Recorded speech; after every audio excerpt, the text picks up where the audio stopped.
Grupo, preparado? Pronto? Sim. Bora. É nóis.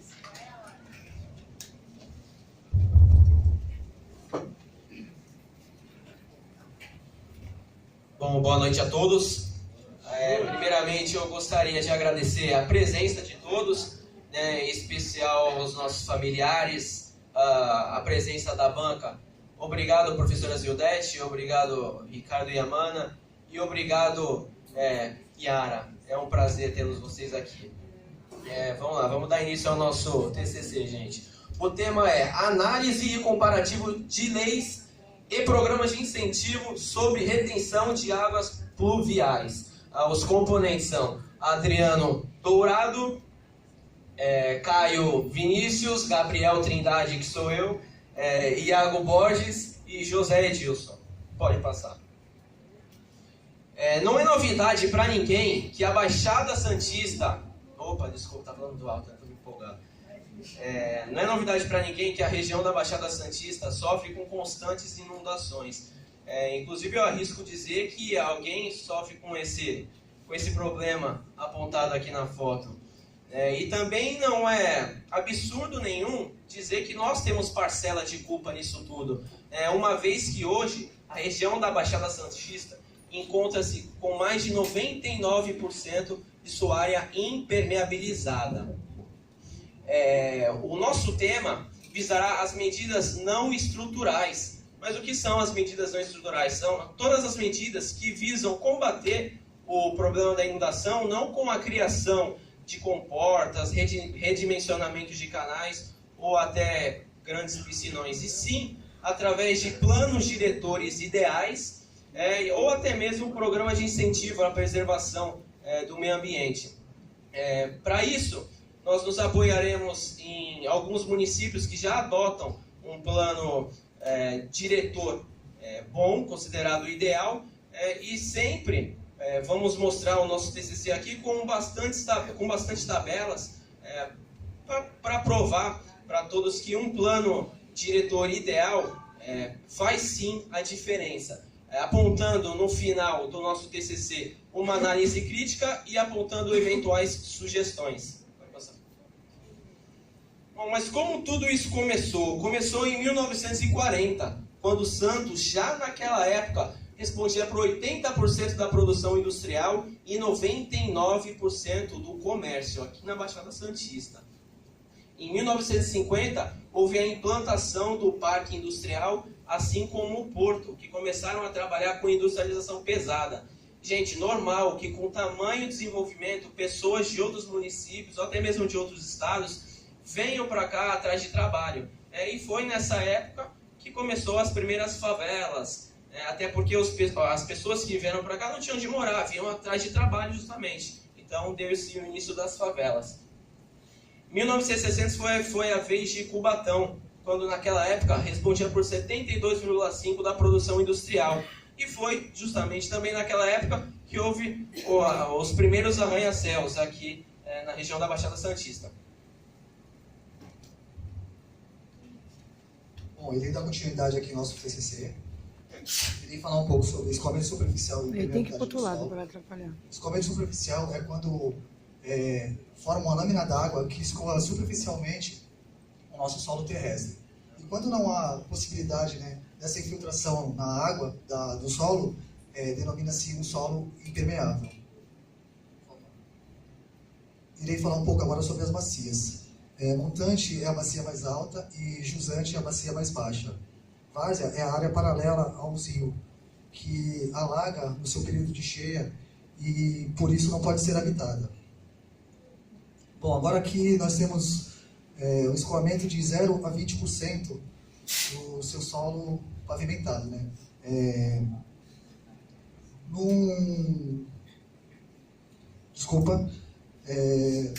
um lote com 20% do seu solo impermeável, nós, de acordo com nossas pesquisas, baseado nos estudos de Demóstenes, nós chegamos à conclusão que 25% dessa água vai para a infiltração profunda, 25% dessa água vai para a infiltração superficial, 10% dessa água ela escoa superficialmente e 40% dessa água ela evapora, que isso contribui com a umidade do ar. Nesse outro exemplo aqui, nós temos um solo de 70% a 100% de um solo impermeável, né? Então, num lote com quase 100% da sua capacidade de área, né, ela é impermeável, nós chegamos à conclusão que 5% ela vai para a infiltração profunda, 10% ela vai para a infiltração superficial, 55% ela escoa superficialmente e 30% ela vai para a contribuição do ar, né? Aqui, de acordo com os Demóstenes, nós temos uma arborização saudável, né? Onde nós temos 15% dessa água vai para a infiltração profunda, 20% dessa água infiltra superficialmente, 30% dessa água ela escoa superficialmente e 35% contribui na umidade do ar. Agora, fazendo só um comparativo dos 3 exemplos que eu citei, no primeiro caso aqui, nós temos 50% dessa água que ela vai para os recursos hídricos e 10% ela escoa superficialmente. No segundo exemplo, aqui vai 15% dessa água ela vai para os recursos hídricos e 55% ela escoa superficialmente. Ou seja, o que acontece nesse 55% aqui? Ele chega a sobrecarregar as nossas galerias pluviais e isso acontece com os famosos alagamentos.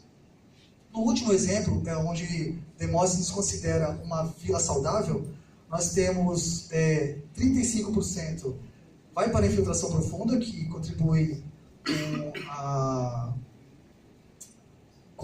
com recursos hídricos, e 30% ela escoa superficialmente, e 35% é a contribuição da umidade do ar. Bom, trazendo para um exemplo numérico aqui do que foi apresentado pelo Adriano, de acordo com Demóstenes, o escoamento superficial de 10% e de 55%, nós consideramos um terreno, 600 metros quadrados, que antes era totalmente permeável e passou a ser totalmente impermeável.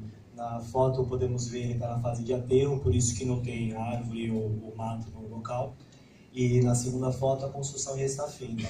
A fórmula de volume que cai nesse local durante a precipitação é uma fórmula simples de volume igual à área vezes a precipitação vezes o tempo que durou essa precipitação. O tempo no local foi 1 hora, a precipitação é 60 milímetros, é a mesma precipitação adotada pela legislação de Santos para calcular sobre a retenção de águas pluviais. No primeiro lote, que é ele totalmente permeável, nós tivemos dos 36 mil litros que entram no terreno, 3.600 vão escoar nesse período de 1 hora. E no segundo lote, totalmente impermeabilizado, 19.800 litros, que dá um total de 5,5 vezes mais do que o primeiro.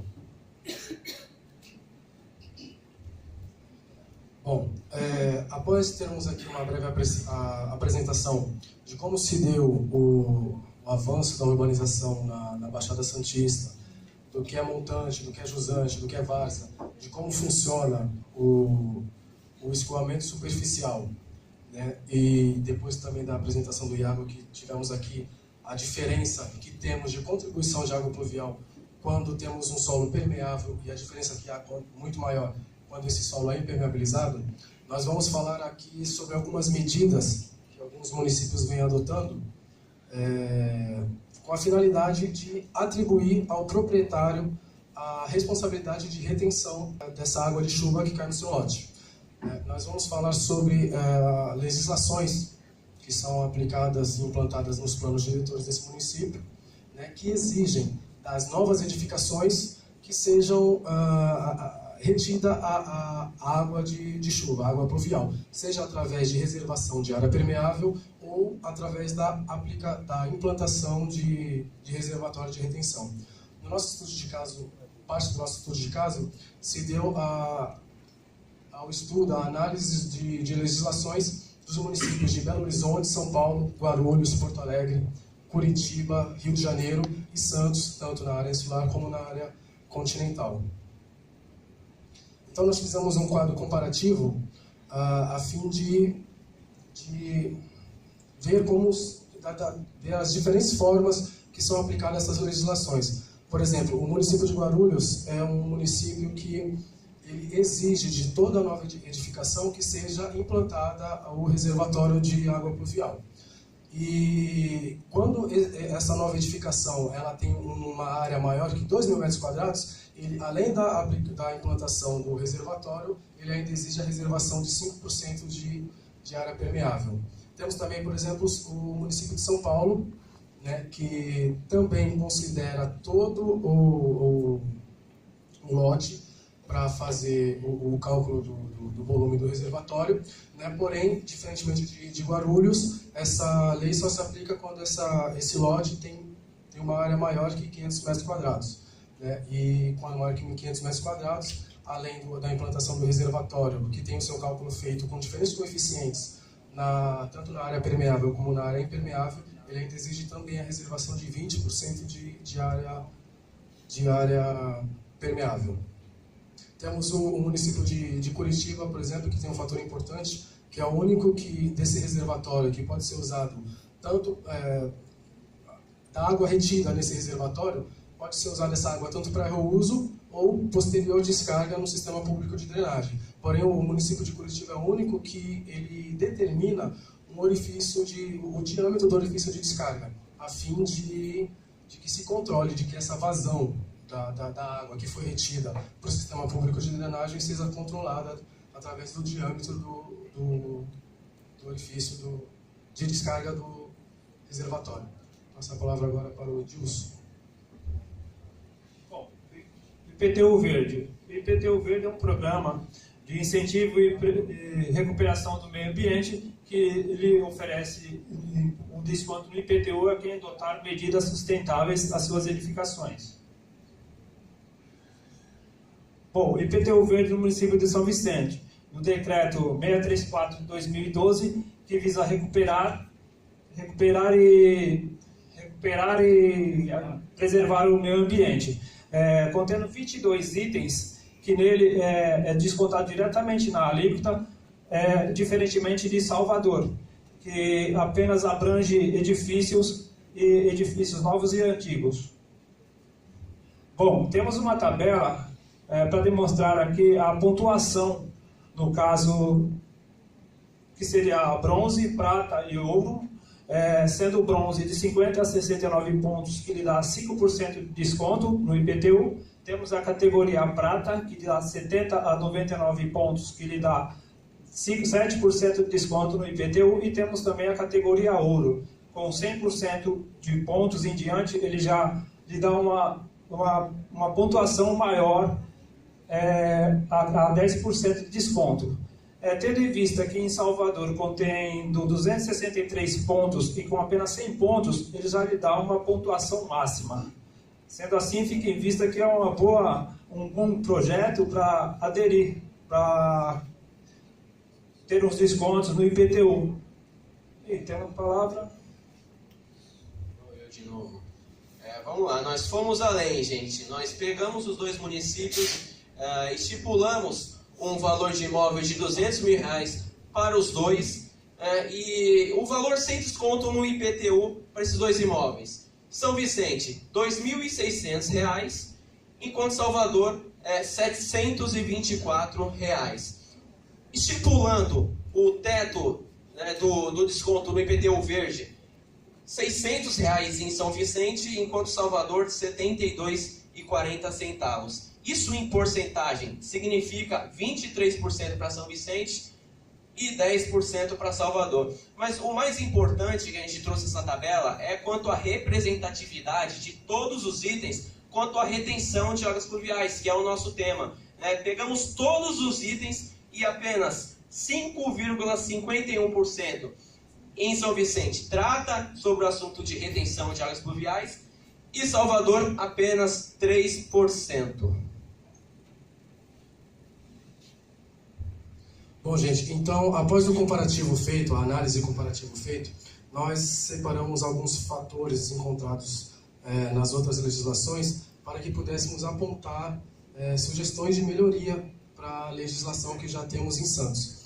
A primeira delas seria um maior detalhamento, visto que a legislação que temos em Santos, o cálculo do reservatório, ele tem uma só equação que é aplicável a toda a região de Santos, E tendo em vista que temos diferentes índices de inundação para diferentes regiões da cidade,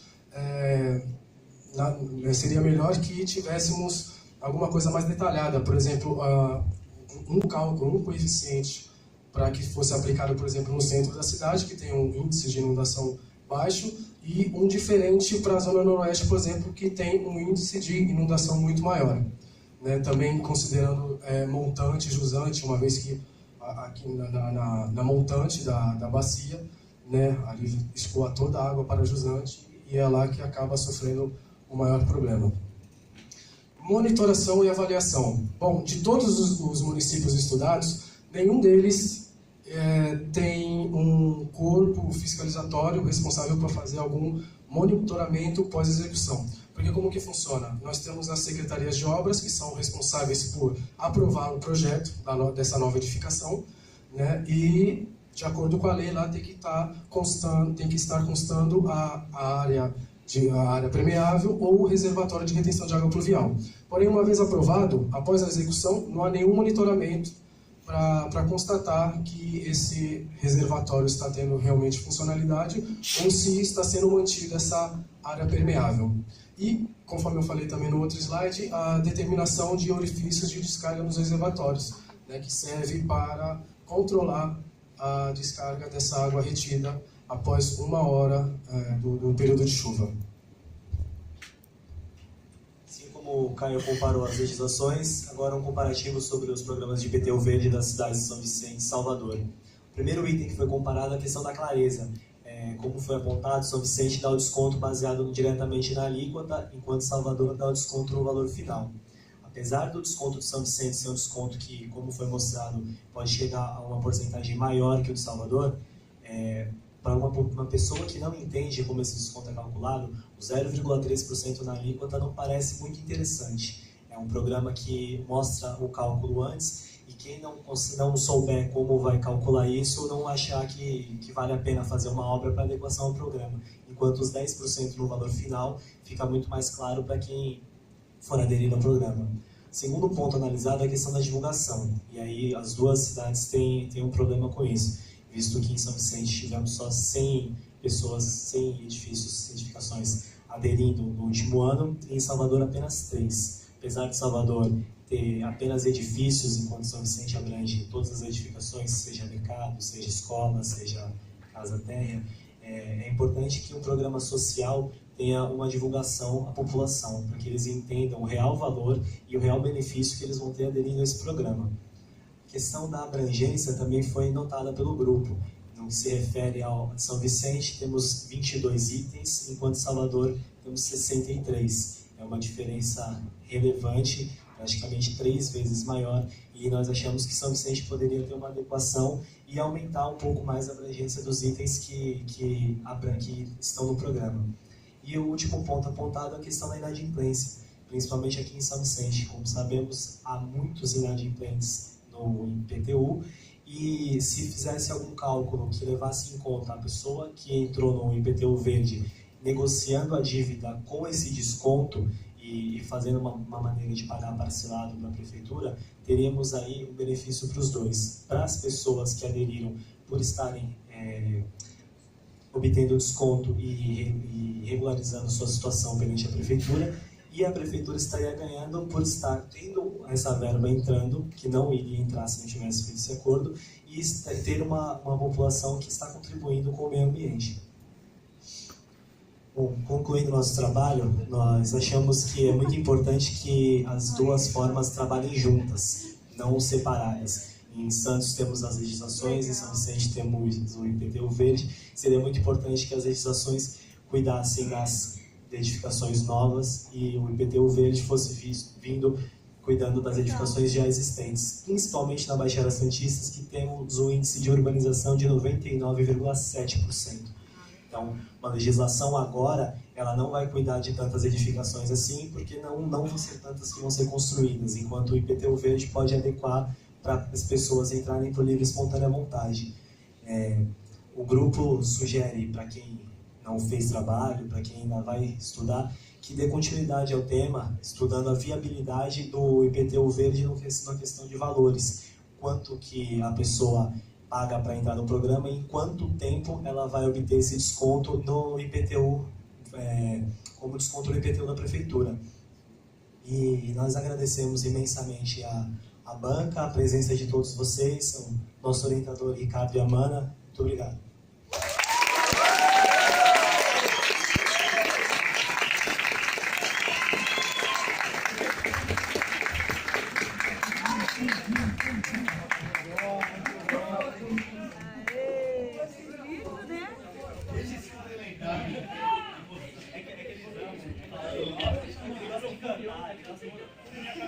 Parabéns, gente. Eu vou passar para as nossas colegas, para as perguntas, questionamentos, primeiramente para a professora Zilda. Inicialmente, parabéns, né, pela escolha do tema.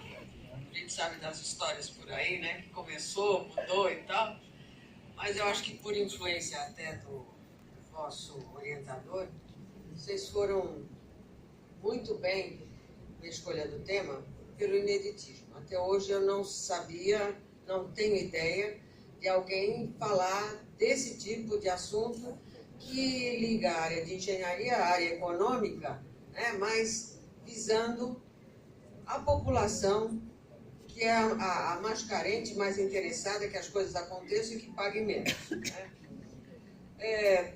Nenhuma pergunta a fazer, somente algumas considerações. Gostei muito do fato de vocês fazerem uma análise crítica comparativa das duas cidades e mostrar que nem sempre o que é mais tem valor e o que às vezes parece pouco vale mais, né? Vocês também criticaram o fato de existir a legislação e essa legislação não ser divulgada, e aí fica a pergunta: a quem interessa essa falta de divulgação? Quer dizer, o meio ambiente que vá para o espaço, mas o importante é que alguém fique devendo para mim e tal, quando na verdade a colaboração, como bem foi dito por vocês, é muito válido, porque saía todo mundo lucrando, a população, a prefeitura, o meio ambiente, e todo mundo sairia feliz. E a falta de fiscalização, que não adianta existir uma legislação perfeita se a fiscalização é carente e não leva avante os resultados que essa fiscalização podia ser. Por toda essa crítica que vocês fizeram, essa análise, muito consciente, parabéns a vocês e muito boa a apresentação de vocês. Olha, eu só não vou dizer que eu estou com raiva porque faz o Dete falou. Está tudo escrito aqui o que ela falou. Ou seja, análise crítica, muito bom, parará, parará. Então, só vou acrescentar uma coisa aí que vocês falaram, pergunta eu não tenho nenhuma. Muito pelo contrário, parabéns meninos, conheço vocês todos já há um bom tempo, sei da capacidade de vocês, muito orgulho de estar aqui na banca de vocês. Eu só diria uma coisa, vocês falaram do urbanismo também, alguma coisinha. Hoje é Dia Mundial do Urbanismo e as pessoas se esquecem disso, sabe? De ver que esse pessoal que também só trabalha nessa área, eles buscam uma melhoria e que nem sempre conseguem. Então, como o Iago mesmo falou, espero que venham outros grupos e continue o trabalho de vocês, porque está muito bom. Parabéns. Eu vou lembrar o momento em que o tema foi me apresentado e vocês romperam um paradigma, né? Engenheiro não gosta muito de legislação e vocês foram... O grupo era bem entusiasmado, lê-se entre aspas Caio Vinícius, sobre o tema. E encaramos, vocês encararam, fico feliz de ter participado desse trabalho com vocês. O entusiasmo que vocês tiveram ao longo desse período foi muito bom, né? Só para contar a história da última foto, que fizemos o ensaio, foi ontem, né? Antes de ontem fizemos o ensaio, estava em branco. Aí o grupo, menos o Caio, eles queriam dar aquela foto tudo dentro do canal. Eu falei, fantástica a foto. O Caio era o único contra. Mas eu explico por quê. O Caio é vítima direto das inundações da zona do que é da região de São Vicente, Cachapuã. Então ele tem trauma. Ele não gostaria de ser visto na canela cheia d'água. Mas o grupo democraticamente escolheu, a foto ficou fantástica. A foto ficou muito boa e deu uma finalizada brilhante na apresentação que vocês deram. Parabéns.